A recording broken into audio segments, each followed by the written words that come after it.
Hello there, my name's Tony Sullivan and I've been asked to do a short talk for Nathan for his King Arthur Day on Twitter or X. I've authored a couple of King Arthur books myself and I've got another one out this month. I tend to write from a more sceptical side of the spectrum, and the subject today is why is it that historians remain sceptical despite the plethora of different theories, of which there are just hundreds and hundreds, and there seems to be like several books come out every year with a new twist on the theory or a new twist on the legend. Now, the reason is that not one of them so far has stood up to scrutiny, and we have to start asking ourselves, well, why is that? And it'd be useful to look at a quick flowchart just to demonstrate that.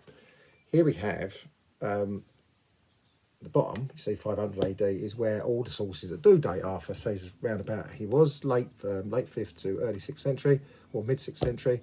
Our first mention doesn't come for 300 years, so no contemporary source mentions Arthur. And we have contemporary sources on the continent. We have Gildas, we have Gregory of Tours, we have various continental writers. No one mentions Arthur at all. 300 years later, the Historia Brittonum mentions him as fighting a series of battles against the Saxons, and also in the Wonders of Britain section has him connected to mythical, magical locations in Wales, in two particular locations. And then 100 years later, we have two passing references in the Welsh annals associating him with the battles of Badon and also Camlan.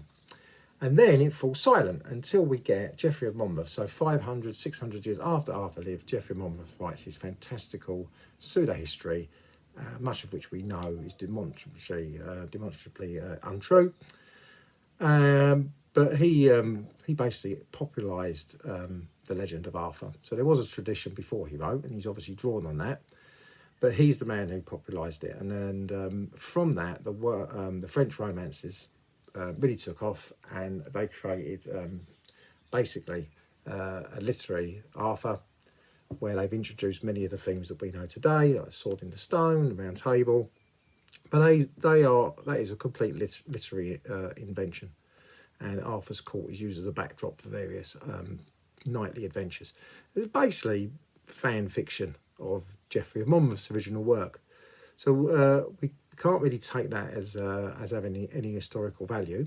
And then the other side, we have the Welsh tradition. Now, the Welsh tradition is interesting because it also draws on Geoffrey of Monmouth, and some of the French romance stories appear there, but it also has a separate and it's seemingly independent stories, which are all magical and mythical.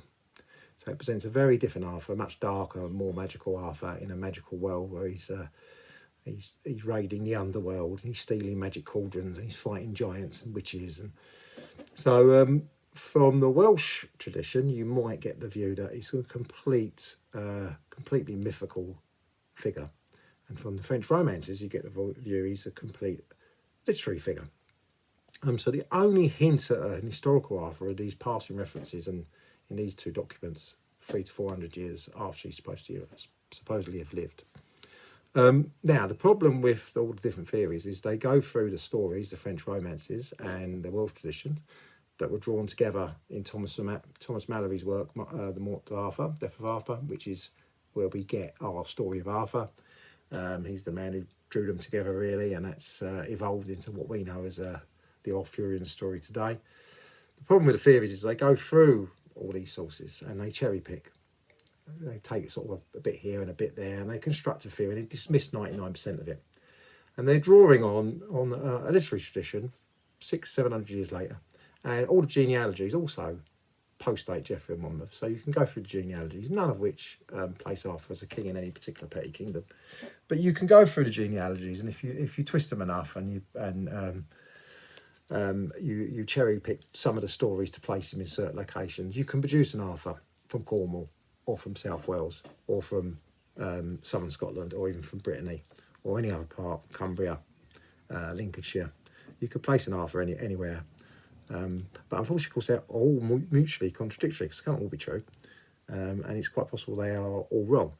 And as they're all based on cherry picking through legends and stories, none of which are historical, there's very little credibility behind them, which is why historians don't really give them much weight.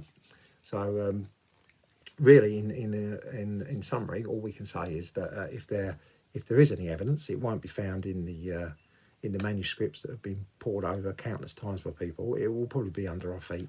So until we get some archaeological evidence turn up, whether it be a coin, which is unlikely because the coin production and coin supply stopped after the Roman authority ended, and there's no evidence of coin production in Britain in the 5th century, or unless we dig up a princely burial, which again is unlikely because they tended to be Germanic, and Romano-British Christians tended not to adorn their graves so much. The only other piece is possibly an inscribed stone. So unless we've got some inscribed stone with Artorius Rex on it, or something about Mount Badon sitting in the foundation of an old church waiting to be demolished, and it turns up, I'm afraid we have not much to go on. But hopefully one day someone will dig something up and the evidence will be there. But until then, historians will no doubt continue to be sceptical, and no doubt enthusiasts and amateur historians will continue to write books with a different theory for Arthur. And of course we'll all read them because we find it fascinating, because we all love a mystery, and the mystery continues. So I hope that has summarised the problem with the evidence so far, and what the problem with all the different theories. And I hope you enjoy the rest of the post on Nathan's Arthur's Day. Thank you very much.